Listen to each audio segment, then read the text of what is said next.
Another video for Eat the Magic. This time we're going to cover some of the items found at the Gundam Cafe. Jay, take it away. So, in Japan, they have multiple locations, these Gundam cafes. They have specific food, sometimes standees, lots of merch, including merch of popular characters in different outfits or designs.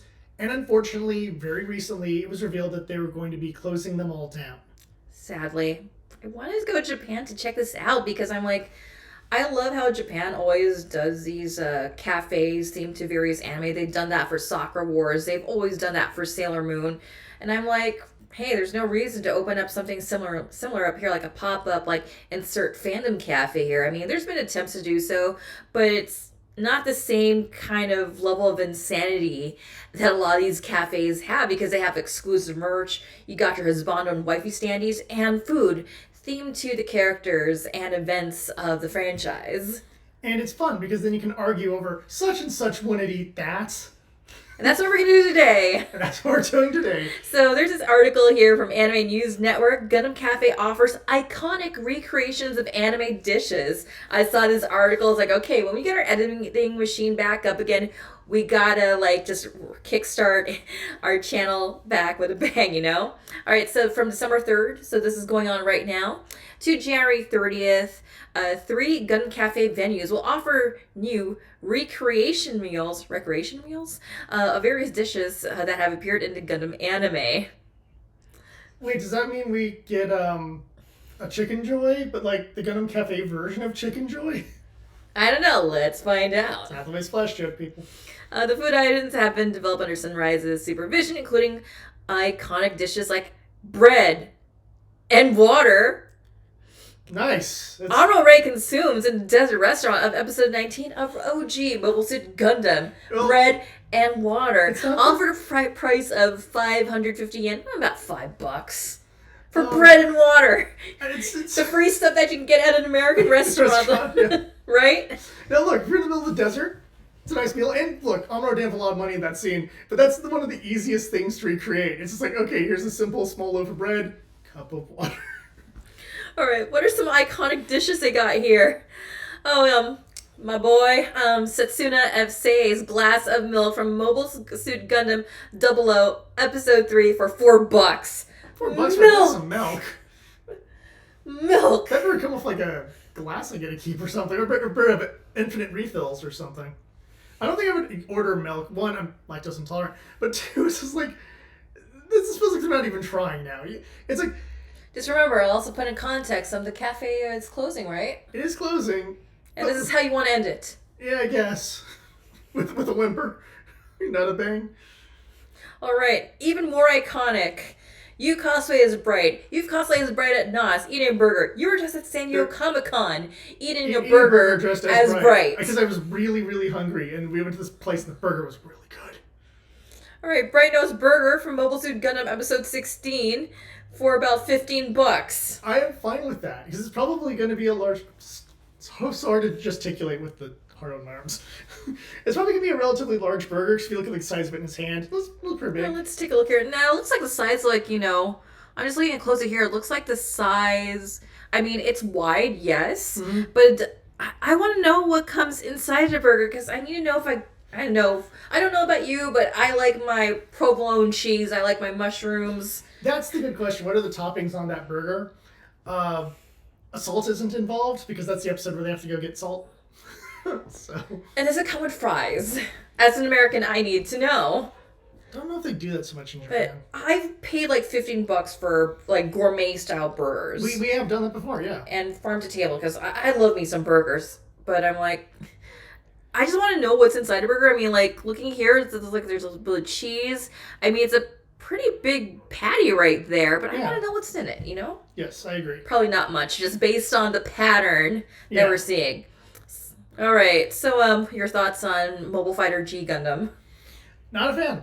All right, so we're going to talk about Domon Kashu's pizza from Mobile Fighter G Gundam Episode 1 for about $11 American dollars. I guess that's what he orders that episode. It's like a personal size pizza. Yeah, I'm sure. I'm not a huge fan of it. The one thing I do know is Sai Saichi liked making Chinese food. I would have preferred, Sai Saichi's noodle dish or something. as fried noodles or something like that. I would be down with that over like a generic personal sized pizza that Domonkashi had. But I guess you could get that, and if you're a fan of Double O, you get some milk. You know, it's just pizza and milk, the greatest combination. All right. So my first Gundam is Mobile Suit Gundam Wing. Ordered the fan subs and started watching it in Toonami. It's called being an American. It's the first one we got in America for those who are not American fans watching. All right. Catherine's Borscht from Mobile Suit Gundam Wing, episode 12 for $11. That's not bad for some borscht. Okay, I'm actually kind of curious to try, but I'm pretty sure I can all that borscht here, but borscht. Yeah. For those who don't know, that's stuffed cabbage. And yeah, you actually see the meeting. I do remember that scene specifically. And then she makes a comment going like, "You boys could at least be a little happy that you're food and we're taking care of you," because it's after they lost whatever battle it was, I believe, when they're reading that. And just, okay. Depressed. Now, IRL, I've heard your rant about this one. In addition, the cafe will serve pilot lunches based on the standardized meals depicted in various Gundam anime as listed below. So, they've had these before, and oftentimes I argue that is not what they were eating in that scene. How dare you? And there's only one thing for sure. When we get the Federation one, it needs to have carrots. Because in Gundam 0083, they make a comment about how Ko will eat everything on his plate except the carrots. Which means there has to be carrots on there. But recently they did a whole meals based on different characters, and my boy Shiro Amada ended up representing the ground forces, and his meal was a vegetarian platter. And it made me scream, he's in Southeast Asia. Yes, there's lots of vegetables in Southeast Asia. There's also some really good meat, noodles, rice underlined a couple times. And it was like a vegetable platter. And I was like, why is Shiro's thing a vegetable platter? I'm sure Shiro's not a vegetarian. There's nothing in the series that says he's a vegetarian. All right, let's just kind of look at these. I'll tell you what it quite is, but you can actually see here. And we'll provide a link on the description so you can get a closer look. So we got like, obviously here, Amuro, Mobile Suit Gundam, Gundam Seed, Double O. Double O comes with a hot dog with some mustard and some lettuce in the hot dog and fries, side of veggies. That's not bad. Cool. IVO. Looks like they got some brown rice here. Got some corn. Fruits. They have the cornfields. Yeah, there's not a lot of meat in Double O. IBO. That makes sense because they make comment about how there's like almost no animals on Mars because how hard it is to cultivate the land to begin with.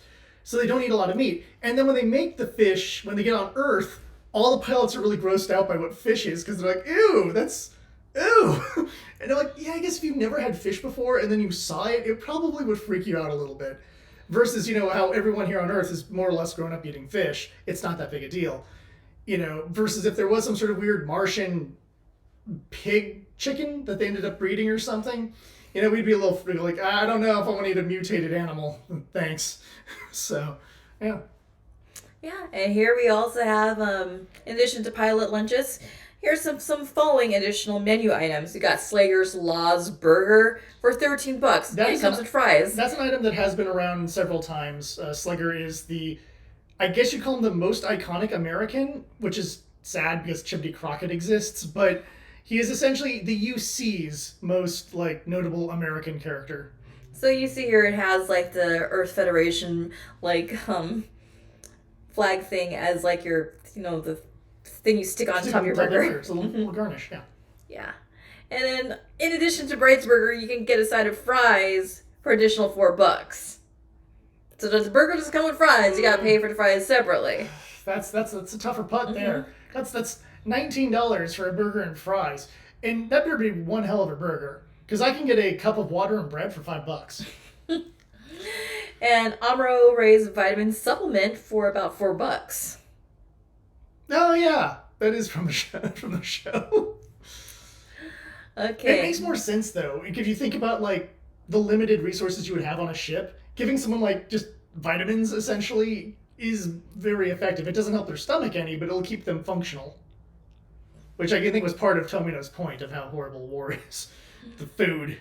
Okay, a Grama in-ship meal, $14. Looks like you get your side of meats, veggies, 2 biscuit type things, some soup here, coffee, It has to and have the coffee. milk. Garma loves his coffee. Mm-hmm. There's a couple characters in the Gundam universe that love Argama? coffee. It's Argama in ship meal, so Garma. Oh, it's would be Argama. eating. Oh, the Argama. No, Garma, he's living the bougie life. That's true. He'd have something fancier than that plate. That's a nice platter, though. I mean, the pilots of Zeta Gundam were definitely getting some good food there. I don't remember any of the Zeta Gundam pilots really being into coffee. Probably Quattro. Quattro feels like a coffee dude to me. But I don't remember any of them referencing coffee. Versus if it was the ground forces for Zaft, Andrew Wakefield loves coffee. It is like his thing. He comments on coffee all the time. Well, for the time that he's in the show. All right, and then also we got Benager and Minerva's hot dog for $10. So you got your hot dog, some lettuce, some garnish of ketchup and mustard on it. And you got some, well, looks like some side stuff. Want to make like he's such a, I'll say it anyways. Benager's such a simp. That should be a tuna sandwich. Any hoot. Now we also have Earth Federation white curry, $10, and you get like the RX 78's head in it. Of note, yeah, because they'll do the design for you, which is actually really I like cool. that. You can buy that curry. That is one of the items they would usually sell, and sometimes it would come. You could get the special version that comes with this bowl that has the Gundam stuff on it. I would totally own Gundam plateware. They also have in their sales things. They also have the Char Red curry, which is supposed to be yes, the spicy that version. is the next one here. Yeah, I'm a spicy curry person, Yep. so I'd be all about this spicy red comet curry. $10. I'm down. It's totally down. And then if like it's too spicy, I can buy bread and a cup of water. And then you also I buy the bread just to dip the bread in the curry. And then you also have your Mobile Suit Gundam parfaits, and each of them is themed to like a different like unit from classic Gundam. So your parfait is like $6. You got like the RX-78 parfait here. You got Char Zaku, and like the topping looks like the yeah. Let's zoom in feature here. Yeah. Yeah. Let's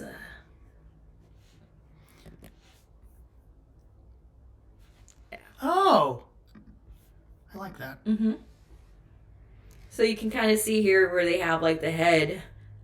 Yeah, designed like with the, like the fruit topping and thing. stuff. That's actually really cool. You know what? If you like what you see here, we could see if we could attempt to make this IRL. So, if you want to get him in the kitchen to make us some Zaku themed Parfait. I would have to know what is in it, and then I would have to try to figure out.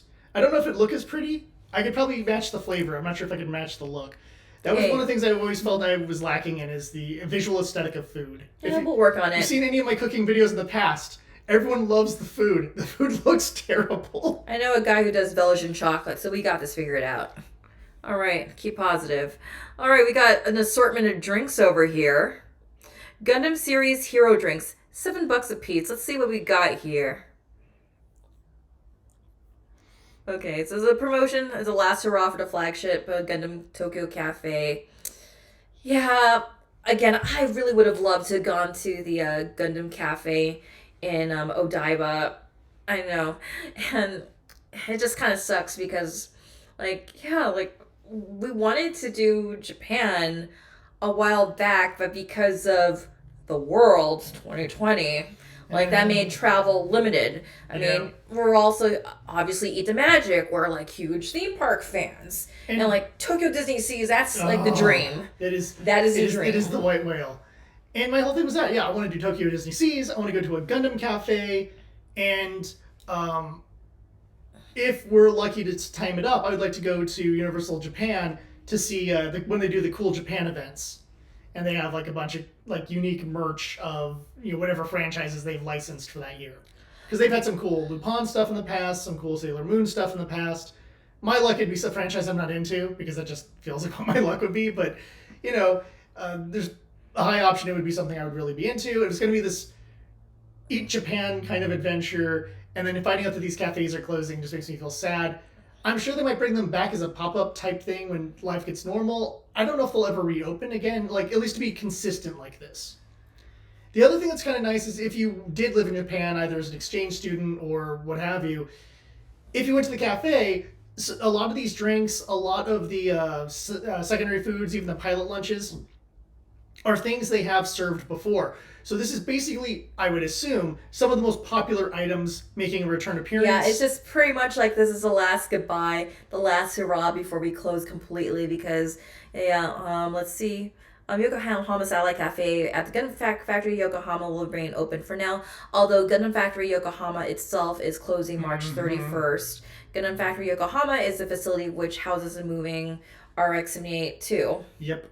I would love to see it IRL. Big question is what's going to happen to that robot and what's going to happen to all that stuff. I actually had a friend who invited me to go to Yokohama with her because she does all these classic car shows out there. I was like, oh, I didn't realize I had a whole classic car scene over there. Yeah, because there's like this whole like subculture of Yankee fashion that's also like into like the whole Americana. Along with that, yes, the Americana that the Yankee style is very much based on, the greaser look and what have you. I know it's just kind of funky because we think of like a lot of weebs here in the U.S. like being obsessed with Japan, but there is that subculture that is obsessed with that American graffiti, greaser kind of idealized lifestyle. Oh, the fascination with another part of the world's culture is not just an American thing. There's plenty of other countries, Japan included, that have that for other nations and places. Yeah, and I've been invited by a friend of mine. It's like, yeah, like tickets just to go straight up to Yokohama is actually much more affordable than going straight to Tokyo. And Yokohama. I think I'd rather be in Yokohama's coastal, isn't it? I'm pretty sure, like, well, Japan's an island. But like, well, we can go check, you know. Yes, but not all of Japan. If I went to Kyoto, I can't go to the beach. So that's more of what I mean. Not that I would go to the beach. It's just more the point of like a coastal place feels more calm and relaxed than being. It's more our brand. In the middle of Tokyo, me having a panic attack is, I guess, what I'm trying to say. I'd rather be in Yokohama. I would rather go to Sapporo. I'd rather go to Kyoto, a place that probably isn't quite as crazy as Tokyo itself. But we're probably have to go to Tokyo anyway-ish for Disney Sea reasons. I understand, and like I would. Again, that's the day we go. I do Tokyo Disney Sea, and then I go back to Yokohama. I need a bright burger and watch the Gundam move when it gets to evening. Yeah, I mean, Akihabara Cafe just expanded in July 2020 for nearly 4 times its previous floor space to celebrate its 10th anniversary. Gundam Cafe opened its first main branch in Akihabara 2010, in addition to branches above their locations since shuttered at Japan Railway's Tokyo Station in Makuhari, as well as pop-up shops over the past decade. And that's about it for the article. Yeah, some of the food, especially some of the drinks, I was always, I want to try that. There's a lot of also unique coffees and stuff they would do, and I think they're still doing the birthday lattes and stuff like that as well. And if it's like a character from the Gundam franchise, they have a birthday, they have like a themed drink? They usually have it depends on how popular the character is, but they'll always have what's called a fortune latte. I don't know what makes it a fortune latte versus a regular latte, but you get a little coaster of the character's face, and it's for their birthday and what have you. I don't think there's a lot of December babies in the Gundam verse, but I know there's like 3 or 4 characters they're still celebrating, versus like some of the more busy months, like I believe, was it September or October is like one of the crazy busy months where like all the most popular characters are born. In addition to that, you'll find moments in like the middle of like July and August seem to be a lot of popular dates, and it's really weird because they apparently they have these that just if you bought whatever art books or whatever, it'll just tell you character name, birthday, the blood type, all the stuff you find like in a lot of manga things when they do the character profiles. Apparently that exists for a fair chunk, if not all, Gundam characters, which I find kind of crazy. All right, that's it for Eat the Magic. We're glad to be recording again and glad to be posting up content. So if there's anything, if you want us to try to attempt to make one of these IRL, just hit us up in the comments and we can see what we can attempt. Yeah, as long as I know what it is, I can attempt to work on it. Because obviously if I'm tasting it myself, I can only do so much. But back in the early days of the channel, I recreated the Thunder Pop from Disneyland, and I was quite proud of myself. It tasted exactly the same. All right, take us away, Jay. So thank you for watching. Please check out our description stuff or support the channel because we have a new Ko-Fi where you can actually recommend food for me. So you can. And we're going to Knott's this weekend, so support our Knott's habit. Yes, and I will eat the food you want me to eat, unless I'm allergic to it. Then. So no onions. No onions, no coffee. I'm sorry. Like, those are the two things I can't do. But you like the smell of I coffee. love the smell of coffee. Just drinking it gives me migraines. So. And remember, if you're still looking for some holiday presents, check below here for our discount for Magic Candle Company. Use E15 at checkout to get 50% off your order. Especially if there's a ride that's very special to you and a loved one, that can be a huge kind of thing. I know that one of the first candles I got from Magic Candle Company was Extraterrestrial Forest, which is a ride that's special to me because my dad, who is now deceased, took me on that ride. And for some reason, when I think of that ride, all I can do is think of like one of the happiest times I was with my dad. So, yeah. I'm not going to get emotional, I promise. All right, on that note, do the like and subscribe thing. And then we just You gotta remind them to do the like and subscribe thing. Like and subscribe. Repetition. So I was trying to do the balance. Like and subscribe. Like and subscribe. Like and subscribe.